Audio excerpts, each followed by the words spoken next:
This is Software Engineering Radio, the podcast for professional developers on the web at se-radio.net.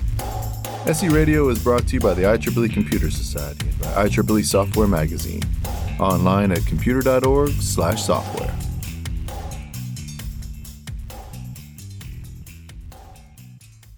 Dr. Maria Gorlatova is an associate research scholar at Princeton University Department of Electrical Engineering and an associate director of the Princeton Edge Lab. Dr. Gorlatova earned her PhD in electrical engineering from Columbia University and her master's and bachelor's degrees in electrical engineering from University of Ottawa, Canada. She has several years of industry experience where she had been affiliated with Telcordia Technologies, IBM, and D.E. Shaw Research. Dr. Gorlatova is a recipient of the Google Anita Borg USA Fellowship, Canadian Graduate Scholar Fellowships, and the Columbia University Presidential Fellowship. She is a co-recipient of the ACM Census Best Student Demonstration Award, the IEEE Communications Society Young Author Best Paper Award, and the IEEE Communications Society Award for Advances in Communications. Maria Gorlatova, welcome to the show. Hi, Edaena. Hi. Today we're going to be talking about edge computing and also IoT. So I want to begin first with IoT. We did an episode 312, about the Internet of Things. But for those that didn't hear that episode, can you give a quick overview of what IoT is? Yeah, definitely. So IoT, the Internet of Things, has been said to be the next big thing for quite some time. So this is the idea of connecting everyday objects around us. Imagine if everything that you own and everything in your household could communicate and network and had some intelligence built into it. So your spaces would be smart, your factories, smart cities, that all forms the part of this vision of a fully connected world. And there are lots of very interesting technical challenges towards making this happen. So how do you actually connect all of those billions of nodes? How you do it in an energy efficient way so that you can connect mobile devices? How you do it the right way in terms of preserving security and privacy of the different users? So there are tremendous opportunities, and it's a very interesting field, but there are lots of technical challenges to be solved. Mm-hmm. You mentioned nodes and energy efficiencies, and I know IoT at this point is everywhere. Can you give some examples of where IoT is, like what kind of device and what is it doing? Yeah, definitely. So you can think of all the fitness trackers, for example, as IoT objects. So these are small, so for things like Fitbit, for example, that you put on your hand and that track your activities. That's one example. And this gives you a different level of understanding of your behavior than you could get with manual recording, for example. Other smart toys. Smart factories, all the different connected equipment there, that's all Internet of Things. Mm-hmm. And as I mentioned earlier, the main focus of this show is going to be edge computing, which is very related to IoT, the Internet of Things. Can you explain what edge computing is? Yeah, definitely. So edge computing is the idea of bringing intelligence from the cloud to devices that are around you. So, for example, to smart computing gateways or to computers that are specifically installed close to the users for advanced processing and advanced data storage. Currently, a lot of functionality for even for things like smart assistants, for example, all of the data that is collected is actually sent to the cloud for processing. For all the different IoT nodes, that is the case, and that has some limitations. So edge computing is about taking some functionality closer to the users while keeping some other advanced computing functionality on the cloud, and having endpoint devices and the cloud work together to do data processing and responsiveness responsiveness and storage and control in the best possible way, taking advantage of the latency and data locality close to the users, while taking advantage of this massive computing power that the cloud has.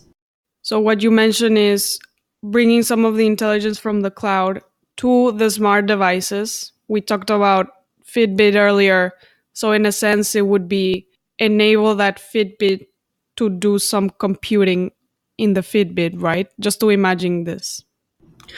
So if you talk about Fitbit, for example, that would be more having your smartphone do additional processing for your Fitbit, rather than sending lots of data to the cloud. Have some of the processing, advanced processing, be done on a smartphone or on a local gateway. Yes, that's true because now the Fitbit connects to the phone. But if the Fitbit itself was just on its own, I guess it would, yeah. Yeah, so you could basically in the Internet of Things these days, the architecture more or less standardizes on having those types of gateways that can help your end devices. So typical Internet of Things architecture these days is what's called three-tier architecture, low-end nodes, gateways that are plugged in or that are otherwise more capable, and then the cloud. So in this case, your smartphone is the edge device. Or in terms of in a smart home type of architecture, where you have, for example, connected light bulbs and connected doorbells and connected fridges and all of that, there are smart gateways that can be made more intelligent. So, for example, Samsung smart gateways and all others. Mm-hmm. For existing devices, what is some of that cloud functionality that can be moved to them? Currently, basically, pretty much every responsive functionality that is fairly advanced, it's all processed on the cloud. So any type of learning that happens, that all happens on the cloud. Even responses that you get from, for example, from the likes of Alexa for all the different elements of recognition, that is all done on the cloud. And you can really move some of this much closer to enable more responsiveness. Another element that is very interesting about edge computing is that if you do some of the processing locally that is currently done on the cloud, you can do better in terms of privacy. So while in some cases your performance may not necessarily be better than cloud performance, you alleviate a lot of concerns if you keep your raw data streams local, if no cloud entity receives full access to your raw data. I see. And what would be some things that would be hard to move to the devices right now, just because the devices themselves could have been made not for this in particular, so they don't have the hardware capabilities? Yeah, that's a great question. So, local devices will always be less capable than the cloud. In the cloud, you talk about huge server blades, the opportunity to use multiple cores for the different processing. You talk about massive storage. So, while you can deploy local servers that could theoretically come closer to the capabilities, it's not realistic. So, your gateways and your small devices will always be limited. And so there will always be elements of processing that should stay on the cloud. And this is, for example, processing of massive data sets, global data sets, global data, global state that is collected from hundreds and thousands of users. You wouldn't want to move that type of processing to the local device. You can keep processing that is relevant to you local, but it's not that you would ever load other users' data to your local conditions. Also, other things that really should stay on the cloud is items related to long-term processing and storage, for example. That cloud as a backup, that it's very natural for that to be on the cloud. Cloud as as a way of keeping essentially global state. We've been playing around with the idea of, let's say that we have a network of drones, where we have what Amazon is imagining about drone-based package delivery. So in this scenario, your global state of all the drones around the country, for example, that would be global. The information about drones that are in a particular area, that can be handled by a regional edge server, for example. And then the information about the very, very local drones that are particular to your specific building, for example, or a specific small neighborhood, that can be held on a very local node. So this is the kind of hierarchical separation that is imagined with edge and fog computing. I see. And part of this motivation, is it because of that notion of data locality and latency benefits? Yeah, that's exactly right. Yes. So there are inherent limits to latency as your signals have to travel farther and farther away.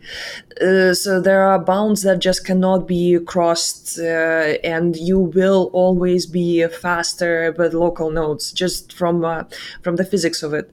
The data locality element is the other one that you will always essentially save costs, you will save network, you will always benefit in one way or another if you manage to keep your data local.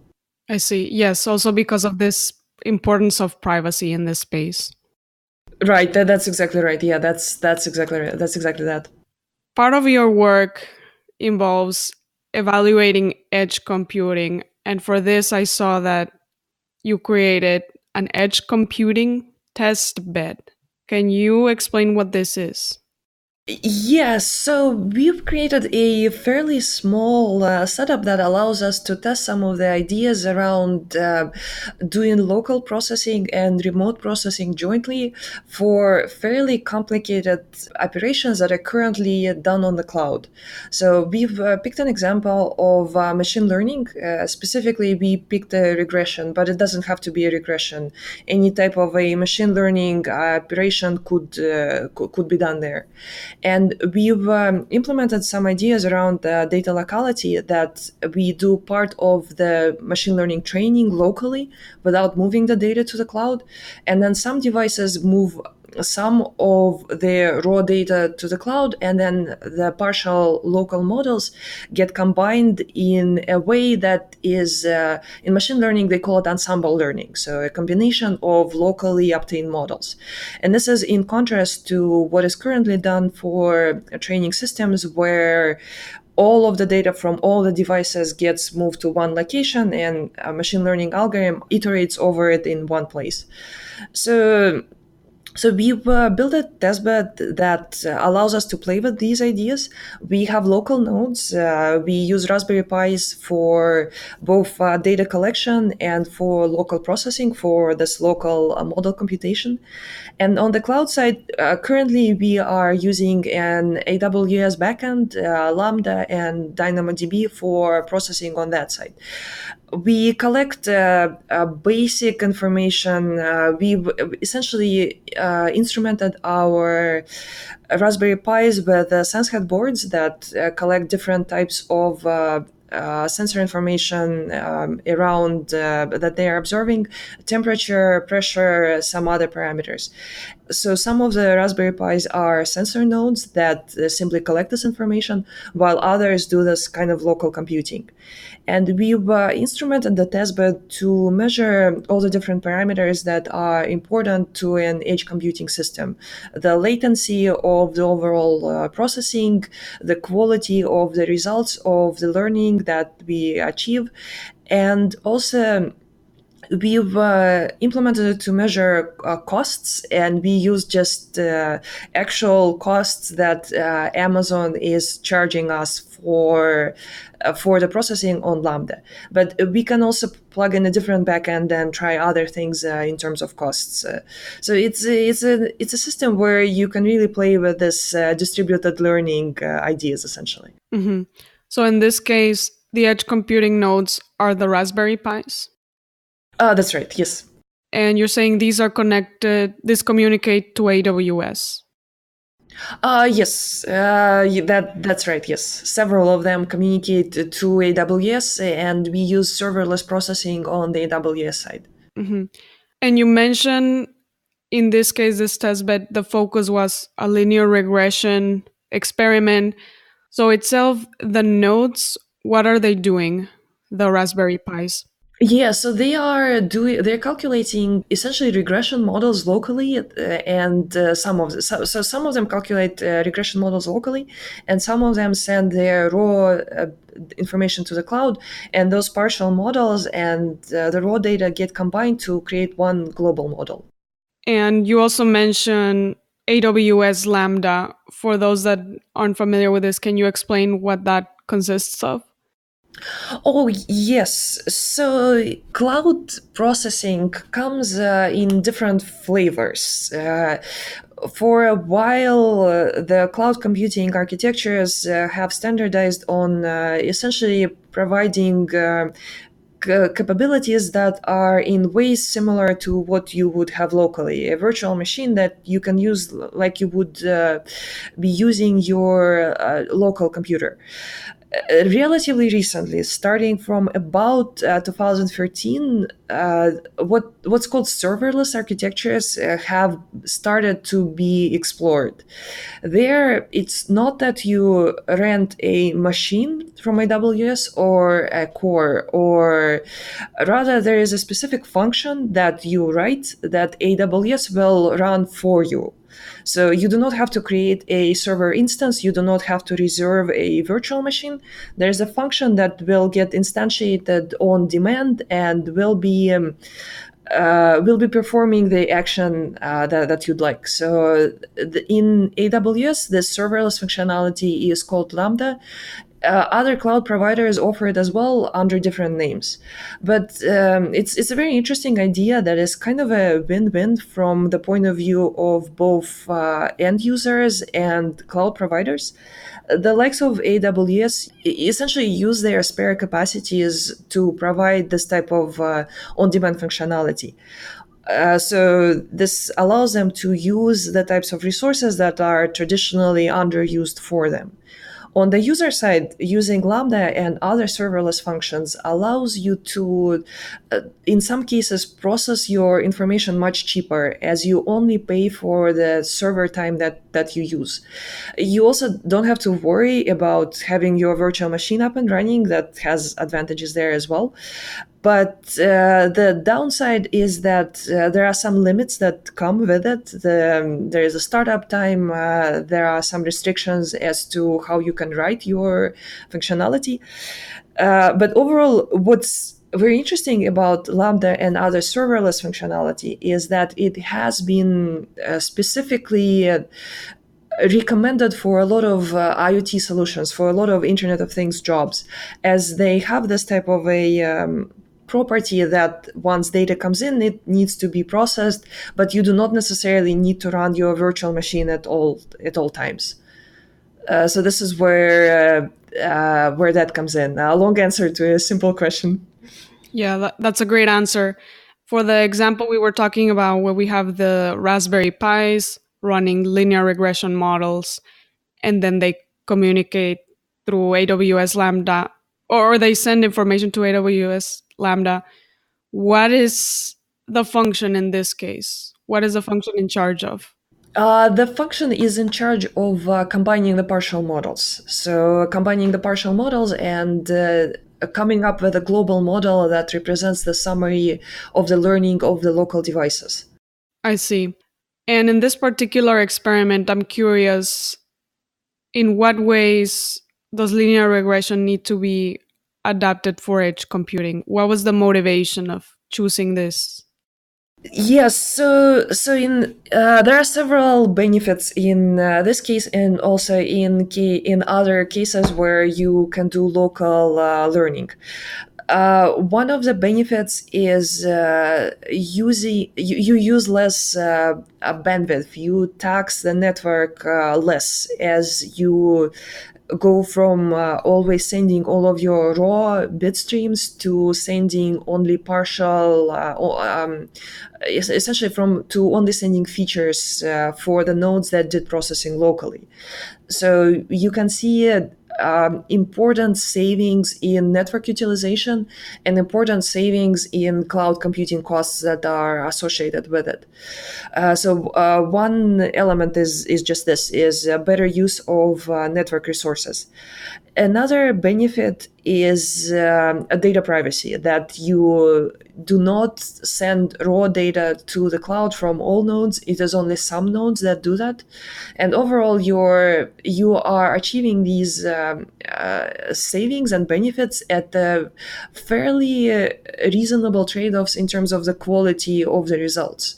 So you are gaining you are reducing costs and you're gaining privacy at very reasonable reductions in quality of learning, basically. Some of these Raspberry Pis are acting as sensors in the environment they're at. Can you talk about that data sensing and collection and analytics that the local IoT devices are doing? Yeah, we use the boards that are called SenseHead boards. They have several different sensors that collect environmental information, temperature, pressure, a couple of other things.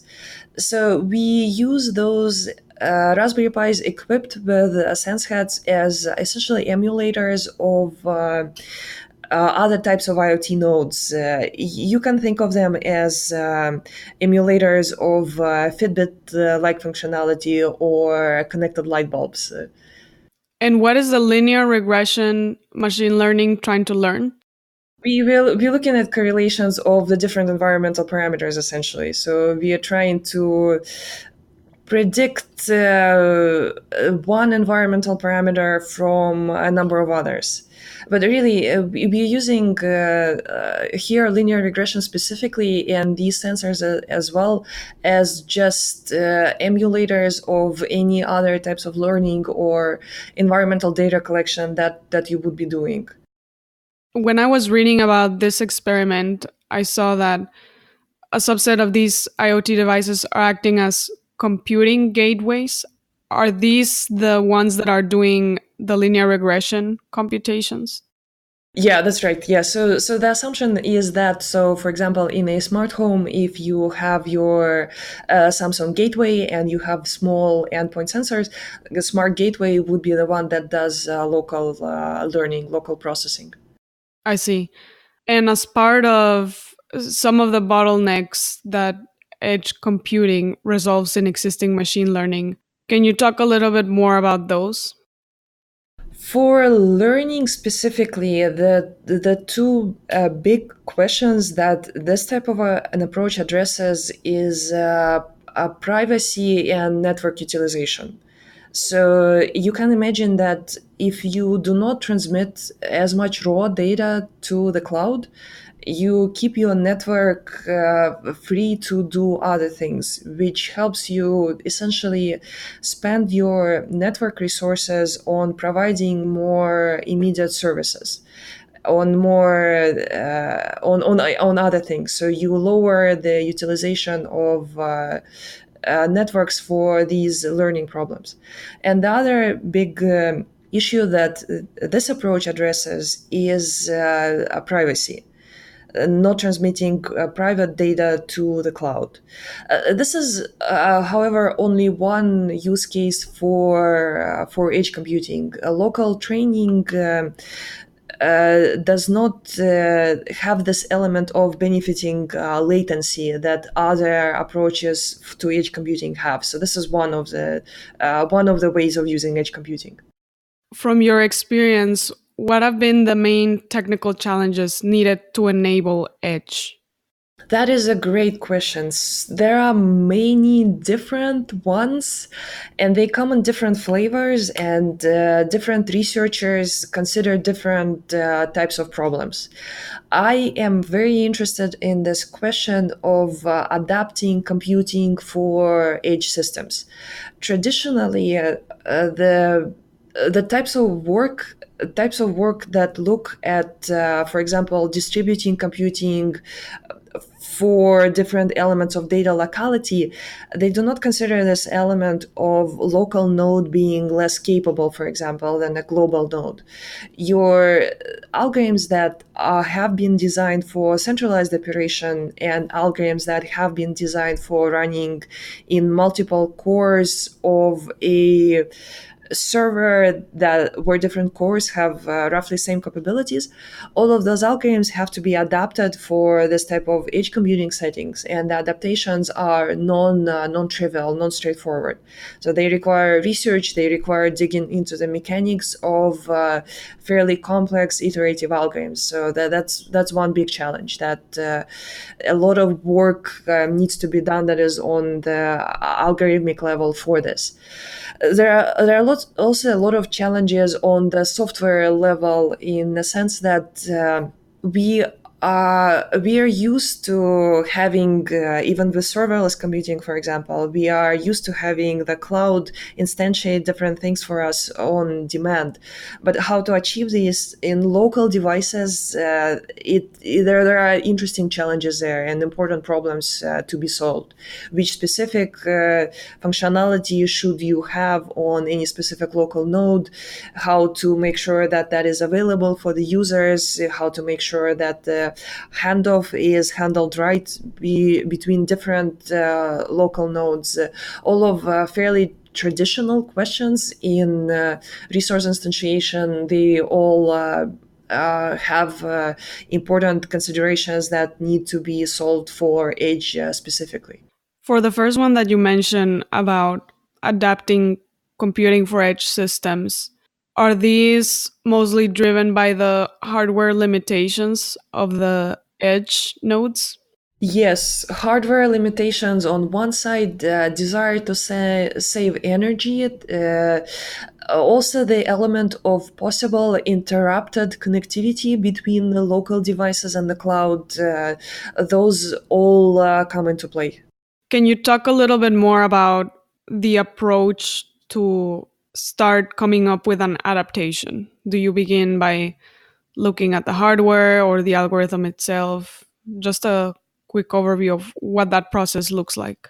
Oh, that is an interesting question. I think where people come up with this is, I think that depends on one's background. You can start by looking at the assumptions that are made in the existing algorithms and seeing what needs to be adapted for limited resources on the edge.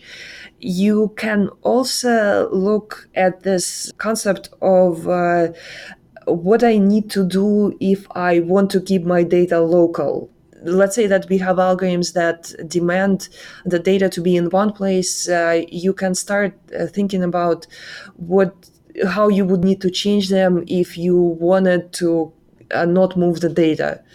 Those are a couple of directions that you could take.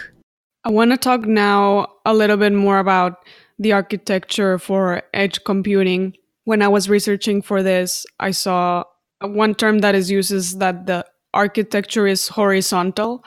Can you explain what this means? So basically, there are horizontal here in this context means a solution that serves multiple different verticals.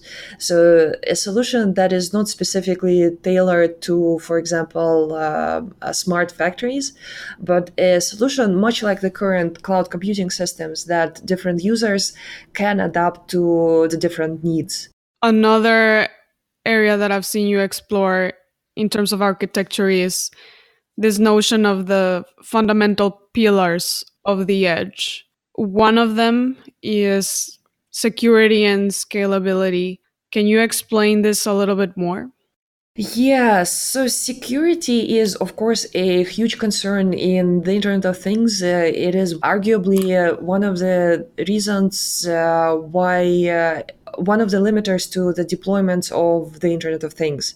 So security is of course a huge concern, as you have the devices that are very close to you, that have your data, that interact with you very personally, that interact with your household very personally. So security and privacy in the Internet of Things is a concern always, and one of the pillars emphasizes that. In terms of edge computing, there is an added element to that, in that in terms of security, one of the benefits of a data center architecture is that all the different computing nodes are essentially under lock and key. They're all in one place, and you have physical security of those different computing nodes. But edge computing, a couple of assumptions change. Your processing node, your computing node, is no longer physically secure. So you can have a user alter what happens in it and affect the processing in ways that you would not have in the data center. So there is an elevated security risk from that point of view. On the other hand, if you manage to secure local devices, then you can do better in terms of providing privacy for the users, as if you keep your very sensitive, very local data to your local node, that feels much better than sending it to the cloud. But you do need to make sure that security is addressed for these types of local conditions. So this is where security comes into play as a very important element of IoT and edge computing systems specifically. In terms of scalability, this is a concern that is common to all distributed system architectures, that you need to make sure that the solutions you design are able to support thousands, millions, and billions of nodes, and whatever solutions that you come up with need to scale. Going back to security, like you said, one of this is because of the notion of the data. By this, what I'm imagining, because is what I talked about in the IoT episode, and I've seen it on the news, is these teddy bears or toys that are just inside a house. And Yes. yeah, so the main security concern there is also, what data is this bear gathering? Is that correct? So researchers tend to distinguish between security and privacy, while sometimes those are combined together. Oh, right. So in terms of data that is gathered, that's typically referred to as privacy. Security concerns would be more along the lines of inserting viruses into the system, or corrupting other users' data using the information that you gather locally, or hurting, oh my god, I don't want to say it, but using the teddy bear not just to collect the information, but to hurt people around it. I see what you're saying. They get control of the teddy bear, and then the teddy bear can do something else. I see. For example, that a teddy bear, I think, is imagined more as a passive device. But so, for example, if you have your local video cameras that are controlled via internet, you could theoretically disconnect the camera or garble it if you want to break into a house. So that starts to go into these personal security and not only cybersecurity, but also personal security elements. The other part that you mentioned under security was that the device is not physically secure. It was not very clear to me if by this you mean like somebody can grab that teddy bear, just open it, and the data is there in the teddy bear. Is that what you meant? In the world of security, one of the core premises of it is that if you have device in your physical possession, you have access to pretty much everything. So you can do everything with the device if you have it physically. So in your traditional cloud computing systems, your multiple users are sharing a server, for example, but none of them have that server physically. So all of that, the physical security of the server is handled handled by the third party who we all trust, and that is under lock and key. In edge computing systems, your processing device is local. So if you want to use that device for processing elements of other users' data, or if you want to use that local device for any types of processing that interacts with the cloud, you have to pay additional attention to how you secure those interactions, as you may assume that a malicious user could compromise this node and do damage to the node as well as to the other computing functions if the user can access them just by having physical control of the node. In terms of scalability, what are the current challenges that are being explored by people working on edge computing? So I don't necessarily want to answer this one, as this isn't my specialty. I see. And your specialty or one of your main focuses is this part of adapting the computing for the edge, right? Yeah, pretty much. Yeah. Adapting computing the different responsive elements as well as training types of elements. Yeah. I see. One of the other pillars of the edge is openness. Can you explain what this means? So in this work, we are imagining having an architecture where all of the different components are available to other people. So the idea of an open structure as opposed to a proprietary solution that has black box elements that others cannot work with. How is this similar to autonomy, which is the other pillar of the edge?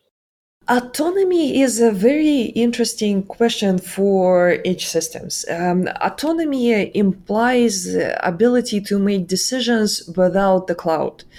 Currently, things like smart assistants, for example, they really do need the cloud to operate in meaningful ways in many cases. Autonomy is the element that allows us to actual decision making and responsiveness locally without having cloud as a constant backend. So this requires some elements of computing restructuring that are non-trivial. What are some examples of decisions that could be made by the edge? The types of inference that are currently running on the cloud computing systems. So, for example, image recognition, voice recognition, all of these types of things. You can do that locally. There are ways of adapting models to restricted local conditions. There are elements of suggestions as what is currently nearly always done on the cloud.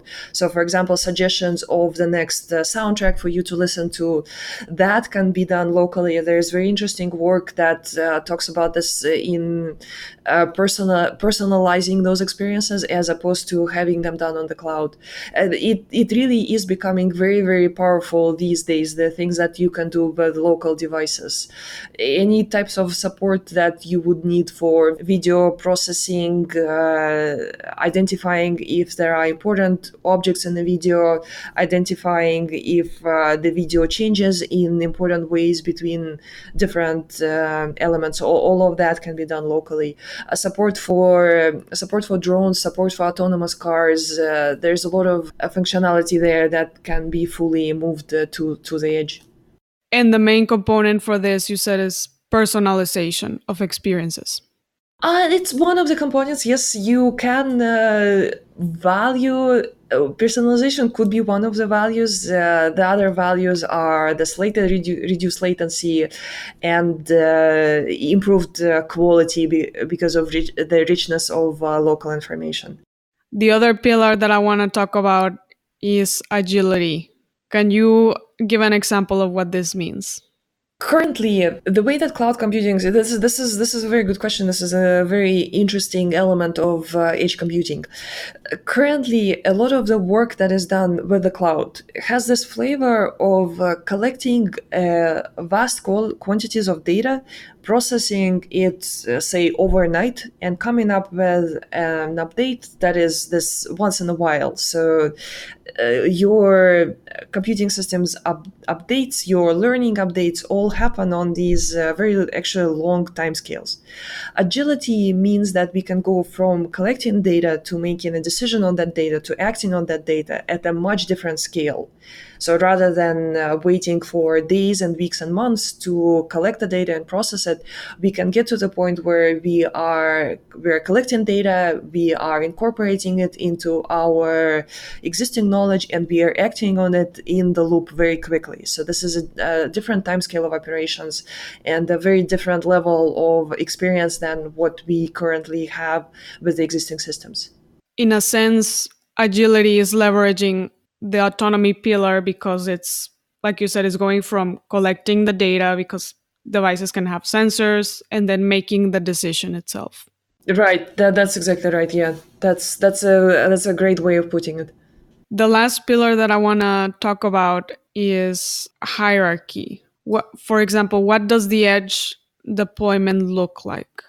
Yeah, so one thing to note about a lot of existing distributed systems architectures is that they are flat. So your cloud platforms are flat. They are a collection of essentially equal servers with equal cores. And the traditional peer-to-peer systems like Napster, for example, back in the days, they're also flat. They're a collection of peers that are equal in capabilities.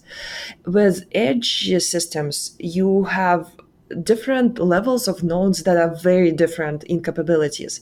You have the cloud that is massive, that is far away, that has a lot of computing capabilities, lots of storage, but it's far.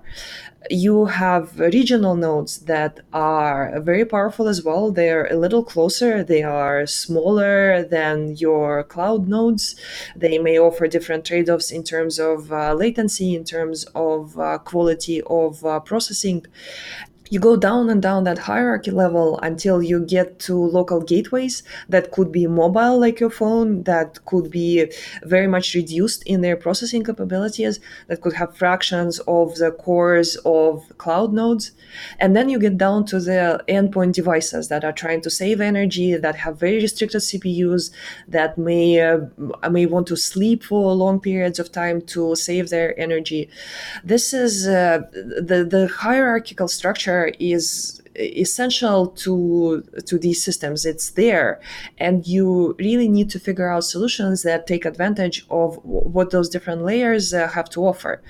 So you really need to be designing solutions that are hierarchical in this way. And it is a bit silly that it is non-trivial to do that, but just traditionally computer systems have not been designed like this. So there are a lot of very interesting challenges in figuring out how to take advantage of this type of hierarchy and heterogeneity of the different nodes in the hierarchy. One example that I saw in a talk that you gave regarding these pillars of the edge and particularly hierarchy is the smart city example. Can you describe the smart city? Yes, so smart cities are a great example of this vision for going from a data center based computing to computing around you. In a traditional system right now, we have all the nodes in a smart city. They collect their data from their sensors and they send it to a cloud data center that can be hundreds or thousands of miles away. So all the signals travel there. In the edge computing, fog computing, smart city, we will have nodes that are processing the data much closer to the users. So you would have a computing node in your house, you would have a computing node in your building, on your street corner, in the zip code, in the neighborhood, a regional node, and a global cloud node. And all those different nodes can be responsible for different parts of processing, and working together get the right types of latencies, the right types of reliabilities, and the more interactive, more advanced experience that you need in a smart city with smart transportation, in the adaptive behavior that requires. One thing you just described is you can have a computing node in your house, and then in this hierarchy, next comes the regional node. What would be an example of something that a regional node can be in charge of?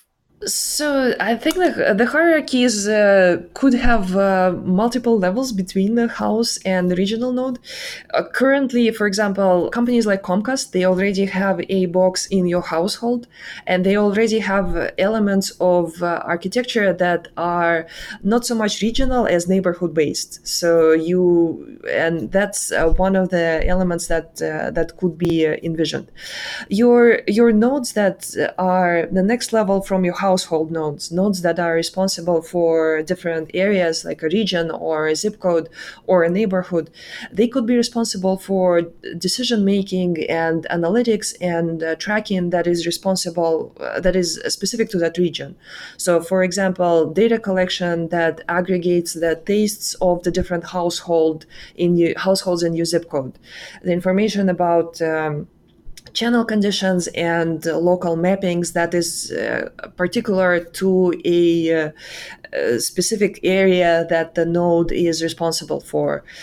Information about the upcoming specific upcoming changes to that specific neighborhood. For example, if you have a stadium in your region, in your neighborhood, and the stadium is expected to have a game, then there could be certain adaptations to communications and to other parameters that the node could be responsible for making. So this is really this level of hierarchical responsibilities, if you would. Or also for electricity? Is that? Electricity, communications, computing, all of those come into play. Yes, mapping for smart infrastructures. What do you mean about mapping? So currently, for things like drones, augmented and virtual reality, and autonomous driving, the idea of knowing exactly local features of the environment, that's very important. So for one way that you can imagine using local nodes is to collect all those different types of mappings at a very high fidelity levels, much higher than what you can get with current global solutions. And the mappings could be physical mappings of where everything is, or they could be mappings of wireless channel qualities or other parameters. And then the global one could be just aggregating all this data from the regional ones and providing some other type of analytics, right? Right. So providing different levels of fidelity at different levels, using the capabilities of local nodes to track local features that may not be important on the global level, but that are important locally, and that help local nodes make the best decisions. One term that you mentioned when you were describing the smart city and the computing nodes in a house was you could have edge computing or fog. What is the difference between edge and fog? Currently, the terminology in the space of edge and fog computing hasn't really been fully standardized, and oftentimes the terms are used interchangeably. They have some distinctions in certain contexts. Usually, fog relates to the idea of spanning the range from devices to the cloud. So having all the different nodes work together at the different levels of the hierarchy. While edge in certain contexts refers to taking the functionality and moving it closer to the users. I tend to use the terms interchangeably, although when I think of fog, I think more naturally about different devices working collaboratively. And when I talk about edge, I think more naturally about creating the best possible local behavior. And there's this consortium called OpenFog.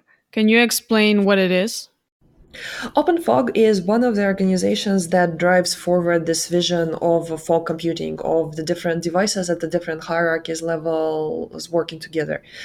OpenFog was founded in 2016 and includes a range of organizations from around the world that want to develop this type of open, hierarchical, agile, secure architecture for everyone to use. It has a number of universities, a number of leading companies in hardware space as well as in computing space, and the goal is to drive forward this vision essentially. Why is it important that we have a consortium like OpenFog working in this space? It's in the space of communications and in new architectures in general. You always running the risk of everyone going down their own route and creating solutions that are incompatible and that do not follow the same principles. In IoT, arguably one of the big issues at this time is fragmentation, that we have so many protocols and so many alternatives and so many different approaches that it's very difficult to move forward with any one deployment. So OpenFog, like other consortia in the space of communication and networking, targets creating a unified view and a unified architecture to help everyone move forward in the same direction. Otherwise, it's very easy to come up with siloed solutions that leave startups and everybody who develops products with this uncertainty of which way should I be following, what exactly should I be doing. So the goal of the consortium is to get everyone on the same page about this, basically. Is this also about establishing standards and guidelines, for example, in terms of security and privacy? Right. And part of this establishing a common vision is creating shared standards. So we actually working on an IEEE standard that describes the OpenFog architecture.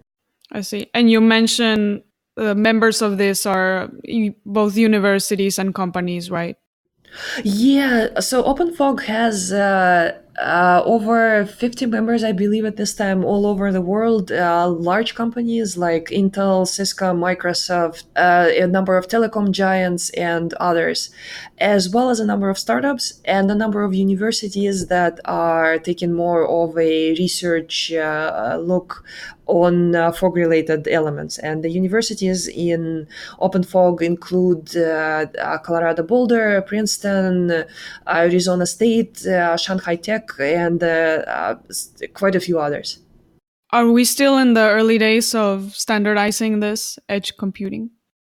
I believe so, yes. I believe we are in the early stages of this field in general, and we are definitely early in the standardization space. Security is one big element that needs to be addressed, and in general, it's an actively developing field. So I think we are only scratching the surface on a lot of questions in it. One of the other things that you wanted to talk about in this show was the vision for the future of edge. And in particular, I'd like to ask you in terms of your area of focus, which is adapting computing for the edge. What do you see coming next in the next few years? So we started touching on some of this. I think I am a huge enthusiast about the area that is called embedded AI or intelligence on the edge, or essentially using learning that is currently traditionally used on these longer timescales and on the cloud on local nodes. And the levels of capabilities that you can be reaching there are absolutely unbelievable. So we mentioned personalization, for example. Currently, machine learning is there's one model that is common to everybody that responds to your conditions. There are some advances that are showing that you can have fully local learning. You can have training that is particular to you. With reinforcement learning, you can achieve fantastic heights these days. So the ability of making truly intelligent decisions, truly intelligent suggestions in at a short time frame enabled by fog or edge, that I believe will be absolutely transformational. We are only at the very beginning of this very exciting field. So we will have the absolutely next level of intelligence of a lot of different experiences. Does this also have the potential to be used, for example, people that live in places that don't have the best network resources? So sometimes they get Wi-Fi, but could they potentially just be running this intelligence offline, for example, to identify crops and those kind of models? Yeah, right. So you can have the type of behavior that currently requires the cloud. You can do locally, or you can do it with limited connectivity. You can have a transition between settings with good connectivity and a poor connectivity that is seamless, that responds to the different conditions. So that is it's very exciting in that regard. Yes. Well, Maria, thank you so much for taking the time to come on the show. It's been a pleasure talking to you about edge computing. Oh, thank you, Diana. Pleasure to talk to you. Thank you. Thanks for listening to SE Radio, an educational program brought to you by IEEE Software Magazine. For more about the podcast, including other episodes, visit our website at se-radio.net. To provide feedback, you can comment on each episode on the website or reach us on LinkedIn, Facebook, Twitter, or through our Slack channel at seradio.slack.com. You can also email us at team@se-radio.net. This and all other episodes of SE Radio is licensed under Creative Commons License 2.5. Thanks for listening.